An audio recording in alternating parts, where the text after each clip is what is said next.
Assalamualaikum warahmatullahi wabarakatuh.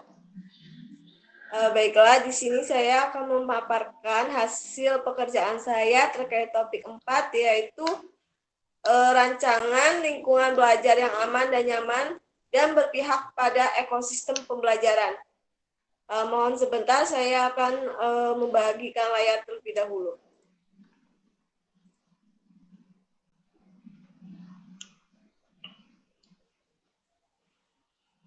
Ya, rancangan lingkungan belajar yang aman, nyaman, dan berpihak pada ekosistem pembelajaran.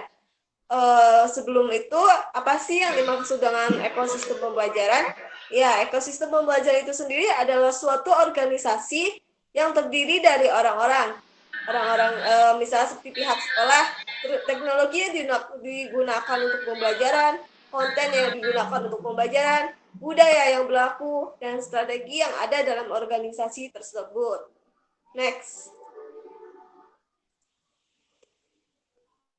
Ya, adapun lingkungan belajar.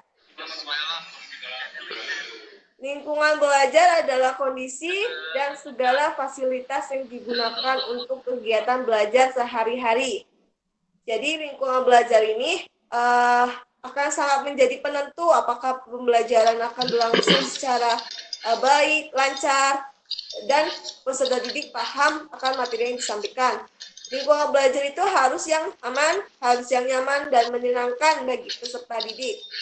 Kemudian lingkungan pendidikan untuk memfasilitasi pembelajaran seperti menata meja kursi dengan penataan tertentu, memanfaatkan lingkungan alam untuk pembelajaran, mendekorasi ruang kelas, dan memanfaatkan teknologi. Jadi berdasarkan observasi kelas 10 di SMA 7, di situ saya menemukan bahwa setiap hari mereka melakukan penataan meja kursi ataupun yang dinamakan rolling. Jadi mereka setiap hari berbeda-beda teman bangkunya. Kemudian dalam pembelajarannya itu kemarin melakukan peta konsep di mana peserta didik juga bisa belajar di luar kelas seperti itu. Next.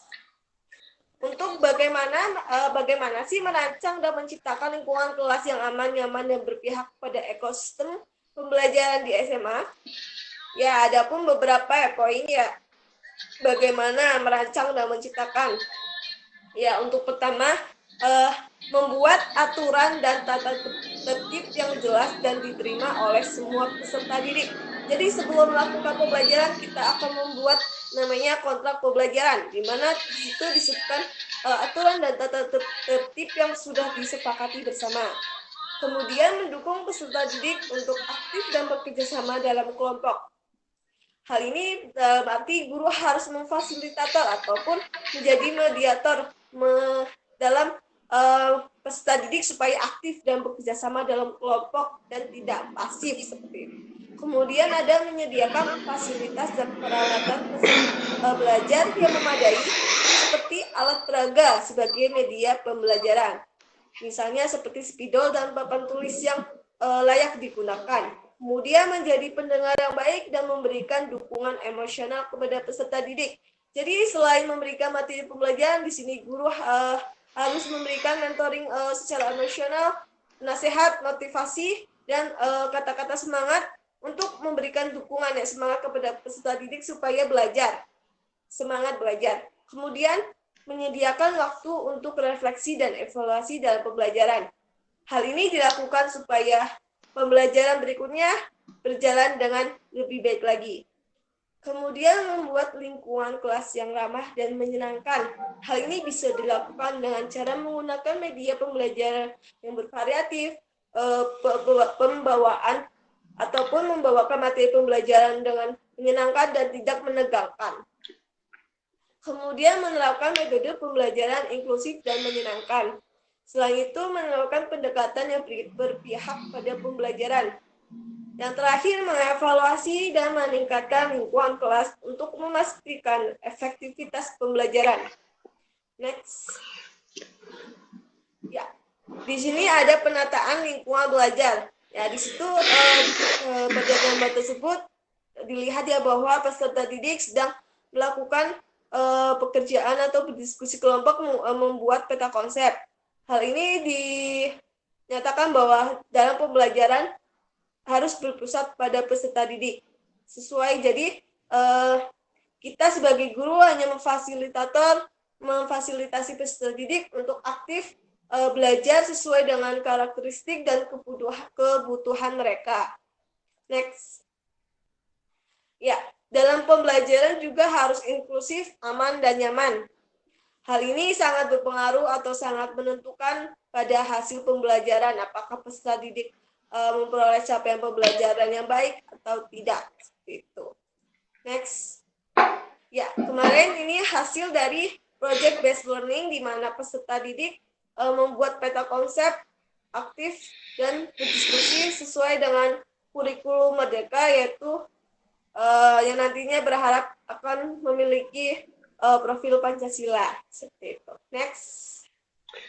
Kemudian pembelajaran berdiferensiasi. Pembelajaran yang memberikan keleluasaan atau kebebasan kepada peserta didik untuk meningkatkan potensi dirinya sesuai dengan kesiapan belajar, minat, maupun karakteristiknya.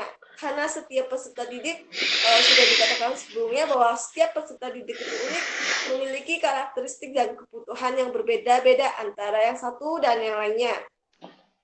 Kemudian, ada pembelajaran berdiferensiasi memiliki beberapa karakteristik lingkungan belajar, yaitu setiap peserta didik di kelas akan menyambut dan merasa disambut dengan baik. Selain itu, setiap peserta didik di dalam kelas saling menghargai. Jadi di sini setiap peserta didik saling menghargai pendapat ataupun argumen dari peserta didik lainnya maupun dari guru. Next. Ya, jadi dalam pembelajaran juga harus peserta didik harus merasa aman. Kemudian adanya suatu pemantik ya, di mana harapan bagi pertumbuhan dan perkembangan peserta didik tersebut dalam pembelajaran. Kemudian ada dalam pembelajaran harus adanya keadilan ataupun diskriminasi itu. Jadi guru jangan melakukan tindakan diskriminasi baik antara peserta didik yang pintar maupun yang kurang pintar. Jadi di sini guru dan peserta didik berkolaborasi untuk pertumbuhan dan kesuksesan bersama. Ya, cukup sekian presentasi dari saya. Apabila dari teman-teman ada yang ingin ditanyakan ataupun disanggah, saya persilahkan.